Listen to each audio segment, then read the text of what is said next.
Bonjour à tous, ravi de vous retrouver dans Transversal, cette nouvelle émission qui donne la parole à tous les acteurs de la CFE-CGC PACA. Nous sommes à Marseille. Chaque mois, un thème d'actualité pour entendre, mais aussi découvrir toutes les propositions de la CFE-CGC PACA. Premier numéro consacré au pouvoir d'achat, c'est un sujet évidemment d'actualité et je vous propose de découvrir mes invités. Aujourd'hui, Raphaël Berthelon, merci d'être avec nous, secrétaire national CFE-CGC, secteur économie. Vous venez de la banque et vous venez de Paris, puisque vous êtes une élue nationale. Merci d'avoir répondu à notre invitation. Manon Giraud, merci. Manon Giraudy, merci d'être avec nous. Fédération des métiers de la finance de la banque CFE-CGC. La banque est bien représentée sur ce plateau. Merci d'être là. Et puis avec nous, Daniel Petrucci. Bonjour Daniel, président de l'Union régionale CFE-CGC. On reviendra sur les raisons qui vous ont motivé, poussé à créer cette émission transversale. Et puis Daniel Sapa est avec nous, président régional chimie Méditerranée, CFE-CGC. La chimie est très représentée dans ce département, notamment des Bouches-du-Rhône. On en parlera avec vous dans quelques instants. D'abord, une question, parce que c'est la première de Transversal, et comme son nom l'indique, c'est une émission qui va faire se rencontrer des syndicalistes qui n'avaient peut-être pas forcément, alors ils appartiennent tous à la CFE évidemment, mais qui n'avaient pas forcément l'habitude de se parler. Oui. Alors, ça fait déjà plusieurs semaines, voire plusieurs mois, qu'on avait l'idée de faire ce genre d'émission. En fait, on voulait faire parler de la CFE-CGC dans notre région. Et on se disait comment on va faire, qu'est-ce qu'on pourrait faire. Donc, on a eu l'idée de créer cette émission-là. Alors après, il fallait trouver un nom, transversal. Pourquoi ? Parce qu'on va aborder des sujets qui vont être communs à nos différentes fédérations, qui sont dans les différentes branches professionnelles. Donc, on a parlé de la chimie, de la banque, on pourrait toutes les citer, l'agroalimentaire, la métallurgie, le commerce, les transports, etc. etc. Et au-delà aussi de nos secteurs d'activité, dans les différentes unions départementales de la région.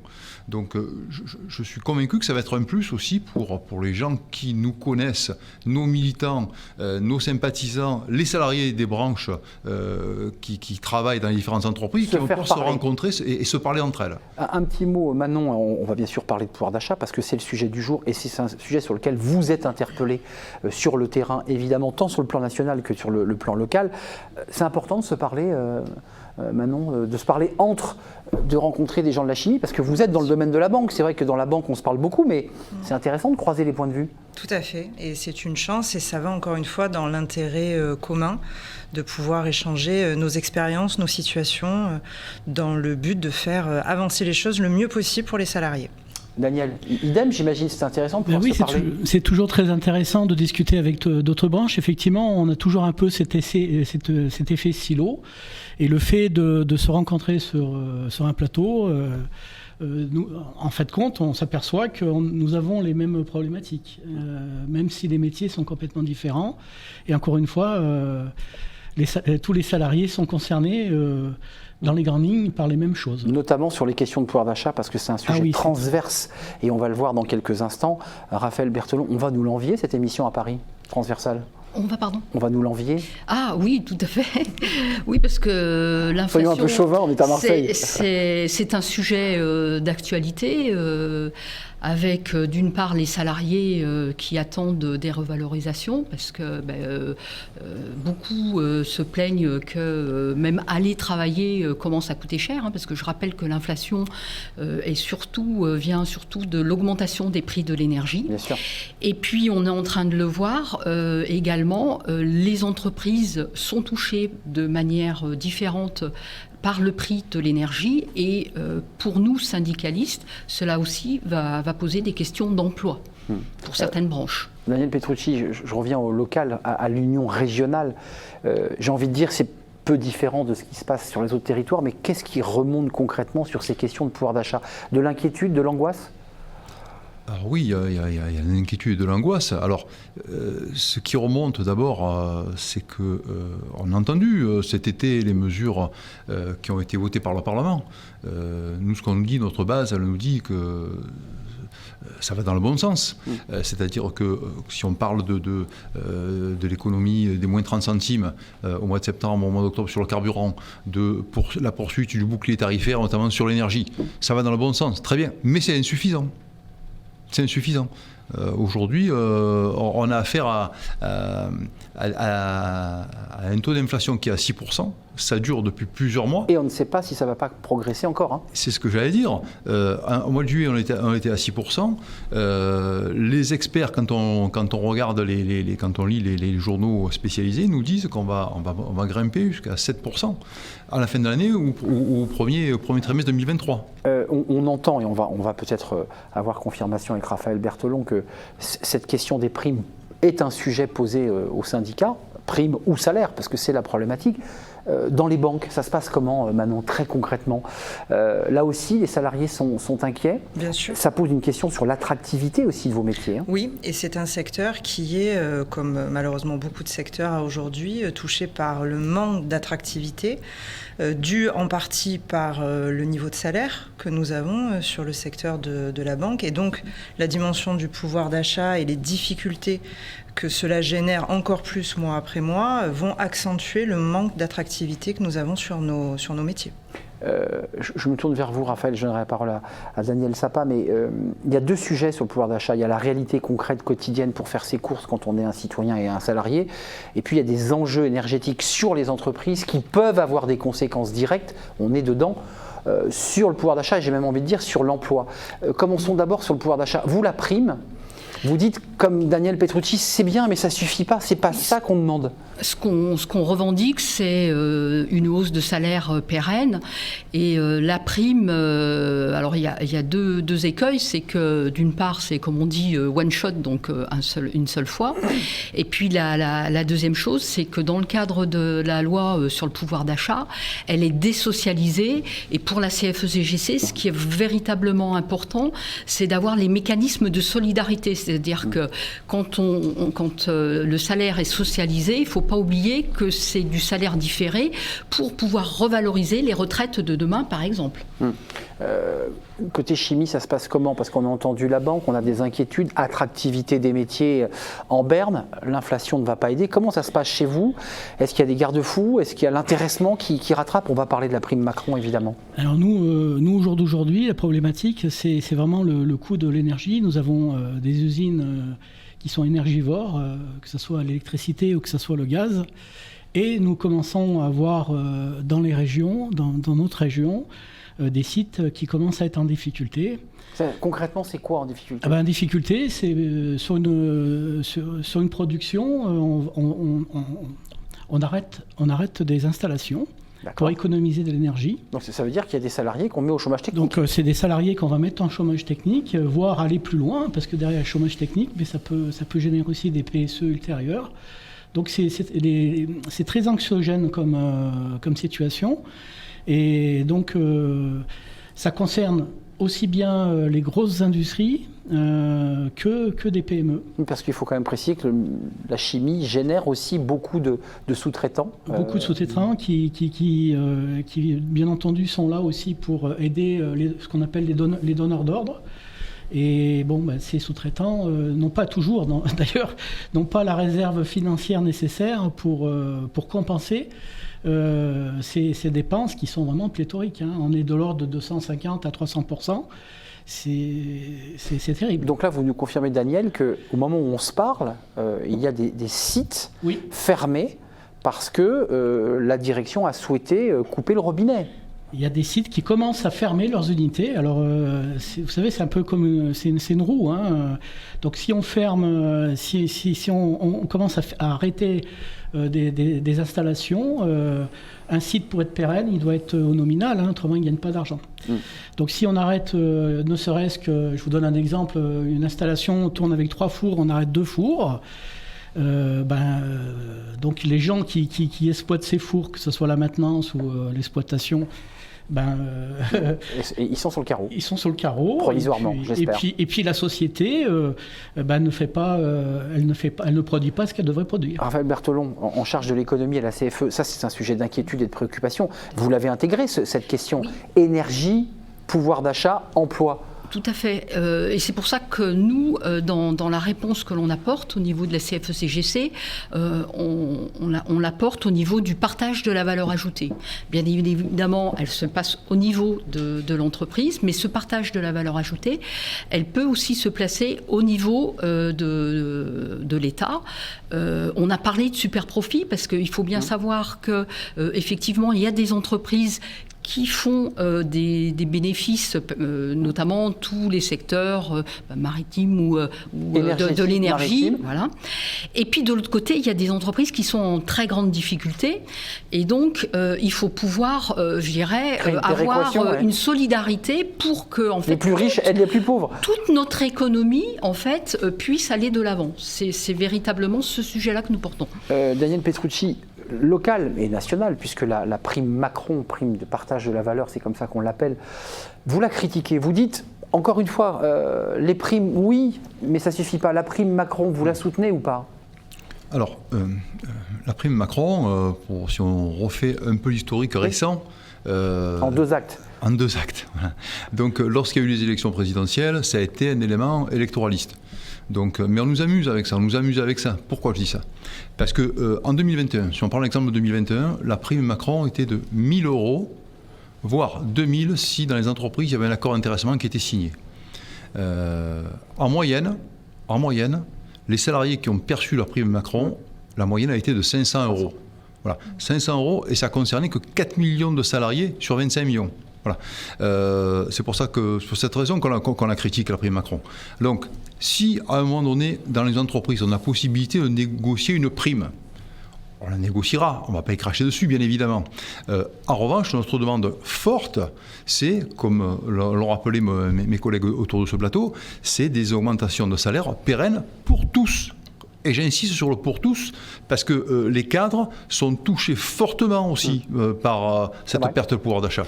Vous dites pérenne, ça veut dire qu'ils génèrent de la cotisation et qui permet, in fine, de pouvoir avoir une retraite décente, puisque ça renvoie à ça, la prime. Hein. Elle n'est pas chargée, on est d'accord ? Sauf en CSG, CRDS. CSG, CRDS. C'est ça, vous confirmez. Donc l'enjeu, il est là dans vos négociations. Il y a les négociations NAO, on est d'accord là ? Une négociation annuelle obligatoire sur les salaires. Ça recommence là. Oui, ça commence parce qu'on n'est pas au bout du bout. C'est ça, vous n'êtes pas arrivé au bout. Oui. Ça se passe comment dans les banques, concrètement, ces négociations ? Parce que là, il y a quand même des économistes qui nous disent d'un côté, non, mais rassurez-vous, dès janvier, l'inflation va baisser, personne ne sait rien.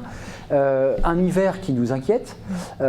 J'imagine des inquiétudes pour les négociations qui arrivent. Bien sûr. Alors, l'ouverture des négociations va se faire dans les semaines et les mois qui arrivent pour les nouvelles NAO. On peut se douter que les directions seront sans doute frileuses, puisque au niveau du secteur bancaire, on a par exemple un coût du risque qui tend à augmenter, malheureusement par le fait de nombreuses faillites, dépôts de bilan, etc., de la part du secteur des entreprises de manière générale. Donc ce coût du risque peut rendre effectivement les directions peut-être, oui, un petit peu plus frileuses, comme je le disais. Pour autant, sur les précédentes NAO, on avait réussi à négocier soit des augmentations, soit également des primes. Nous attendons avec impatience le début et l'ouverture de ces nouvelles négociations. Il y a des secteurs particuliers côté PACAD, dans des banques très précises, où vous sentez des inquiétudes ? On avait eu un climat social un petit peu plus tendu en local sur la Banque populaire Méditerranée, justement avec des points de friction concernant les augmentations salariales et des NAO qui n'étaient pas allés au bout. Daniel Sapin, juste, on parlait de la prime Macron, la prime de partage des valeurs. C'est intéressant chez vous, dans la chimie, c'est intéressant de se faire se parler parce que en fonction des secteurs, la gestion n'est pas la même. Vous, c'est l'intéressement qui a pris le pas sur la prime Macron et au final, elle n'a pas été utilisée, cette prime Macron chez vous ? Nous, c'est vrai que l'intéressement est quand même plus conséquent dans la pétrochimie, quoique les PME, pareil, on a certaines PME, parce on parle de la chimie, mais la chimie, c'est quand même très vaste, hein, ça va du parfum. On a sur Grasse des parfumeries, des PME, et elles n'ont pas toujours un intéressement extraordinaire non plus, donc... elles sont concernées par cette prime, mais globalement... Parfumerie, excusez-moi, je vais peut-être poser une question totalement naïve, elle rentre dans le secteur chimique? Elle rentre dans la chimie. Voilà, je suis béotien. Alors oui, c'est de la chimie en fait, le parfum. Alors c'est de la chimie, on a plusieurs branches dans la chimie. On a le verre aussi, hein, donc tout ce qui est confection de bouteilles de Perrier, tout fait partie aussi de la chimie. Secteur qui consomme beaucoup d'énergie. Hein. J'ai vu que Duralex avait fermé un des fours. Exactement, parce qu'ils tournent au gaz, hein, eux c'est le gaz, et ils ont des fours très énergivores. Et puis on a aussi dans notre branche chimie, c'est pour ça que le domaine est vaste, et mon secteur ne concerne pas que la pétrochimie où je dirais on a des grandes industries comme Total, on fait partie, mais pas que. Et donc on a aussi des PME. Juste une question sans vous embarrasser, puis je vais donner la parole à Raphaël Berthelon, mais est-ce qu'il faut que les entreprises de la chimie et du pétrole, ces entreprises qui ont fait des super profits, soient dans une forme de péréquation, puisque Raphaël l'évoquait tout à l'heure, hein, il faut que les plus riches accompagnent celles qui sont le plus en difficulté, c'est le sujet qui est posé. Et on voit Total, par exemple, c'est pas votre employeur, donc on est un peu plus libre, qui dit mais attendez, non, on peut pas, parce que si ça va gréver les investissements à venir, on le fait pas. Qu'est-ce que vous proposez sur ce sujet? Moi, je dirais que quand ça va mal, il faut céder. Hein. L'union fait la force, et donc les entreprises qui font beaucoup de bénéfices, il faut qu'ils participent. À embellir un peu ceux qui sont en difficulté, parce qu'autrement on ne va pas s'en sortir. Je vois esquisser un léger sourire, Raphaël Berthelon. Sur le plan national, parce que la CFE-CGC, évidemment, prend la parole à travers son président, ses présidents régionaux et son président. Cette question de la péréquation, c'est pour y revenir. Il faut que Total, excusez-moi, fasse un effort, comme CMA, CGM et comme d'autres. Pas que Total. Hein. Tout à fait, et je pense que c'est peut-être une des voies qui est en train d'explorer la Commission européenne.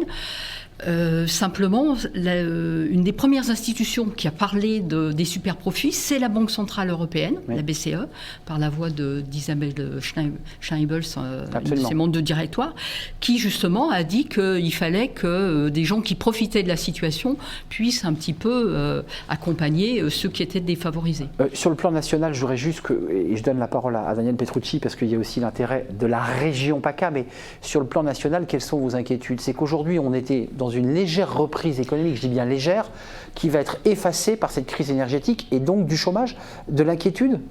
Il y a réellement de l'inquiétude, mais c'est pour ça que je dirais il y a un combat syndical pour que effectivement les entreprises en difficulté on puisse trouver des solutions, notamment par rapport à l'énergie, qu'elles puissent avoir un tarif, accès à un tarif régulier. Parce que sinon, c'est carrément des externalisations, parce que tout le monde n'a pas ce prix de l'énergie, c'est surtout l'Europe. Hein. Dans d'autres États, le prix est beaucoup moins cher. Et ce qui risque de se passer, c'est une délocalisation de certaines lignes de production. Donc du chômage. Donc du chômage à venir. Daniel Petrucci, encore une fois, je reviens à vous parce que vous êtes connecté, grâce à l'Union régionale, à tous les secteurs, à toutes les fédérations. Il y a un point commun à tout cela, c'est cette inflation risque de créer du chômage partiel à minima et des risques de chômage, c'est-à-dire une nouvelle crise économique qui s'ouvrirait. Quelles sont vos propositions pour essayer de tenter de limiter la casse? Alors, oui, effectivement. C'est une vaste question, hein. Oui, c'est une vaste question, vaste sujet. On est concerné évidemment dans la région, Daniel l'a dit, par les entreprises de la pétrochimie qui sont touchées par ça, mais en regard de ça, tous les salariés sont en souffrance en termes de pouvoir d'achat aujourd'hui. Donc arriver à faire, je dirais, le parallèle à la difficulté de l'entreprise, parce qu'il y a des entreprises, Daniel l'a souligné, qui ont des difficultés réelles, mais aussi au quotidien, les salariés ont des difficultés réelles pour boucler les fins de mois. Et je disais tout à l'heure que tous les salariés, y compris les cadres, parce qu'il y a une étude récente de la DARES, qui est une direction rattachée au ministère du Travail, cette étude, elle indique que justement les cadres, au cours de la dernière année, c'est eux qui ont subi le plus de pertes de pouvoir d'achat, avec moins de 3,7%, contrairement aux employés et aux ouvriers, qui ont eu une perte de 2,5%. Donc il ne faut pas non plus subir un déclassement des cadres, parce qu'à un moment donné, il faut aussi savoir récompenser ceux qui prennent les décisions, ceux qui ont la responsabilité. Manon Giraudy, est-ce que dans le secteur dans lequel vous êtes, c'est-à-dire la banque, les patrons des banques ont pris conscience de ce risque? Parce qu'il y a un vrai sujet, tant sur le plan humain, pour les salariés qui sont des adhérents de la CFE, mais j'ai envie de dire aussi sur les risques de plus en plus importants, avec des faillites, avec des entreprises qui mettent la clé sous la porte. Bien sûr. Donc oui, ils ont pris conscience, ça, je pense qu'il n'y a pas de doute. Après, c'est plus la manière dont va être mis en place des solutions pour les salariés et pour tous les salariés. Donc en termes de demande, ça peut être ce qui a été déjà évoqué, tout ce qui touche notamment au transport, par exemple, pour les salariés, avec pourquoi pas des primes revalorisées, des primes en cas de covoiturage. On a même des demandes, nous ici, qui commencent à arriver sur Marseille pour la prise en charge de vignettes critères, qui est un petit peu le sésame obligatoire pour certains quartiers de la métropole. Mais en fonction de son niveau, on peut ou pas rentrer si la voiture est considérée comme polluante. Exactement, donc c'est une obligation d'avoir désormais cette vignette collée pour accéder à certains quartiers de Marseille, qui a un coût, alors inférieur à 5 €, mais qui a un coût Ça veut dire qu'il y a des demandes de salariés qui disent qu'il faut que l'entreprise prenne en charge. Est-ce que l'entreprise peut prendre en charge? C'est-à-dire, globalement, j'ai une voiture qui est une teuf-teuf qui pollue. Est-ce que l'entreprise prend en charge éventuellement l'achat de ma nouvelle voiture? Qu'est-ce que je peux avoir? Alors, peut-être pas jusque-là, mais leur questionnement et leurs interrogations peut aller effectivement jusque-là. Eux, leur objectif, c'est le pouvoir d'achat au quotidien, comme on le disait. Donc, c'est la valeur de leur ticket restaurant, par exemple, également, avec la part patronale. Est-ce qu'elle va pouvoir être augmentée pour suivre l'inflation? Tout ce qui touche les transports, les enveloppes également annuelles d'augmentation individuelle aussi, qu'on peut avoir. Et on parlait des NAO, puis ensuite il y a les enveloppes individuelles. Bien sûr, donc ça tourne autour de toutes ces demandes. Il y a quand même un double sujet, je me tourne vers vous et après je redonnerai la parole à Raphaël Berthelon, mais il y a quand même un petit tour de vis du gouvernement qui vous dit qu'il ne faut pas augmenter les tarifs liés au pouvoir d'achat, puis au même moment vous avez des risques qui augmentent. Ça vous met en situation délicate. Alors, vous ne représentez pas la direction des banques, mais vous êtes en première ligne sur ce sujet. Alors, il est vrai que d'autres entreprises sur d'autres secteurs arrivent à répercuter jusqu'à 60% de l'augmentation du coût de l'énergie, alors que les banques n'ont pas la possibilité, c'est une demande du gouvernement, on ne doit plus augmenter les tarifs, donc les cotisations. Donc on a moins effectivement, on ne peut pas se baser sur ça pour faire rentrer. Et un crédit qui s'arrête un petit peu depuis quelques mois. Et un coût du risque qui augmente et des métiers peu attractifs. Et avec effectivement une pénurie de recrutement dans votre secteur, il faut quand même le préciser. Vous êtes en galère aussi, vous, dans le secteur chimie. Est-ce qu'il manque d'attractivité, votre secteur? Oui, nous, on a une grosse problématique sur les métiers manuels, c'est clair. Donc, on manque grosso modo, de maintenanciers, même de postés. On commence à avoir des gens qui ne veulent plus venir dans l'industrie. C'est vrai que c'est un métier qui est formidable, mais qui est quand même assez dur. Et en plus, c'est un peu dramatique parce que c'est un métier qui demande beaucoup de formation. Et pour former quelqu'un, il faut quelques années. Et donc, oui, on a un problème, on a une problématique d'embauche. Et oui, on a du mal à recruter les jeunes, oui. Raphaël Berthelon, Daniel Petrucci, c'est une double question qui peut nous prendre quelques instants parce qu'il faut y réfléchir. On a fait un diagnostic, on a vu évidemment les enjeux, mais quels sont aujourd'hui vos leviers? Vous, le syndicat, CFE-CGC, et évidemment Daniel Petrucci est en première ligne ici en PACA. C'est quoi vos leviers pour faire bouger les lignes? Alors, notre levier qu'on a essayé de faire passer, mais malheureusement, on n'y a pas réussi, c'était dans le cadre de la loi pouvoir d'achat, c'est le levier de la conditionnalité. En fait, il ne faut pas oublier qu'on sort de la crise du Covid et du fameux « quoi qu'il en coûte », où les entreprises ont quand même été largement aidées. Et donc, ce que plaide la CFE-CGC, c'est de mettre en place ces conditionnalités avec un système qu'on peut construire justement avec les élus de terrain dans les entreprises, les organisations syndicales, de telle manière à ce qu'elles puissent bien s'adapter à la situation économique, parce qu'on le voit que la situation économique d'une entreprise n'est pas du tout la même. Et donc là, c'est véritablement très important d'actionner ce levier des conditionnalités. Donc la conditionnalité, Daniel Petrucci, votre levier, et je dirais les instances dans lesquelles vous pouvez agir, parce que c'est intéressant de savoir concrètement où il est possible d'agir. Alors, bon, Raphaël, elle a exprimé la position nationale et que tout le monde suit au niveau des différentes régions et dans la nôtre. Après, où on peut agir, je crois que ce qu'il faut absolument, c'est se parler, quoi. C'est-à-dire, il faut ce que l'on fait là, d'ailleurs. Ce qu'on fait là entre nous, mais il faut aussi que nos militants parlent avec les chefs d'entreprise pour que tout le monde soit bien conscient. Co-construire des solutions. Et oui, pour essayer de construire des solutions, il faut travailler ensemble. On est tous embarqués dans le même bateau. Donc il faut arriver à trouver des solutions dans l'intérêt des salariés. Manon Giraudy et Daniel Sappa, vous allez rentrer dans les NAO combatifs? Ah ben, il faut l'être, hein, par respect par rapport à nos adhérents qui attendent beaucoup de choses. Il faut savoir qu'ils sont en souffrance, hein, quelque part. Nous, on représente le 2e et le 3e collège. Donc, on parlait des cadres. Oui, mais nous, on a encore la chance d'avoir un salaire où on peut encore temporiser, je dirais. Dans notre giron, je dirais, on a le 2e collège qui est des agents de maîtrise et qui n'ont pas spécialement un salaire mirobolant. Et je peux vous dire qu'à la fin du mois, ça commence à regarder de très près. C'est d'autant plus dommageable que même ces gens-là ne sont même plus complètement dans le travail, parce que quand vous n'êtes pas bien et que vous comptez vos sous... La qualité du travail, évidemment, quand vous comptez vos sous à la fin du mois, vous êtes pas... Donc ils comptent réellement sur nous pour négocier ces NAO. Manon Giraudy, un tout dernier mot.